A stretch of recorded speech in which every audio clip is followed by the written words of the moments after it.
The perfect poached egg. Tender whites around a warm liquid yolk that oozes out like gold when you cut into it. They're an essential part of Eggs Benedict. They can turn any salad into a meal or any vegetable into brunch. The problem is they're really tough to make right. So you've probably read all the tricks and know all the secrets. Add vinegar to your water. Add salt to your water. Don't add salt to your water. Stir a vortex into the water. Wrap your eggs in plastic wrap. And guess what? None of them really work. After years of testing, I've only come across one method that works every single time, and all it requires are two things. The first is a really fresh egg. Fresh eggs have tighter whites and yolks that help them retain their shape better as they cook. There are two ways to tell how fresh an egg is. The first is to check something called the Julian date. As long as it's packed in the US, every carton of eggs has a number between 000 and 365 on it, and that number corresponds to the day on which the egg was cleaned and packed. So a number of 000 would mean January 1st, 003 would mean January 4th, and so on. All you really need to know is that the higher the number, the fresher the egg. You can also tell how fresh an egg is by carefully putting it into a cup of water.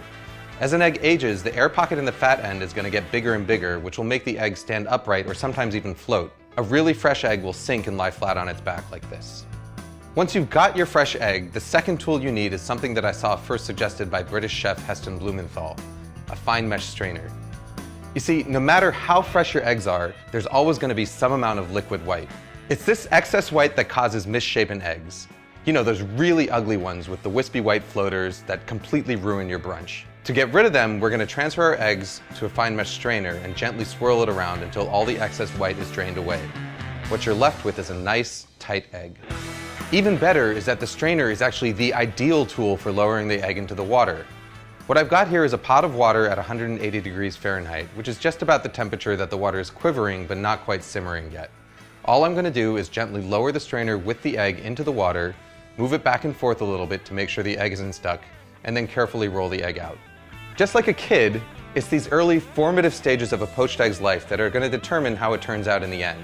Using a round bottom strainer and this rolling motion is going to help ensure that you get a nice tight poached egg that's egg-shaped. If you want to cook multiple eggs, just make sure that you have them cracked into separate dishes and ready to go. Once they're in the water, your only job is to keep them moving around, flipping them from time to time with a slotted spoon so that they cook evenly. After about 3.5 to 4 minutes, this is what you've got. You can even cook them ahead of time and store them submerged in cold water in the fridge for up to a few days. To reheat them, just transfer them to a bowl of hot water for a few minutes just before serving. Food Lab signing out.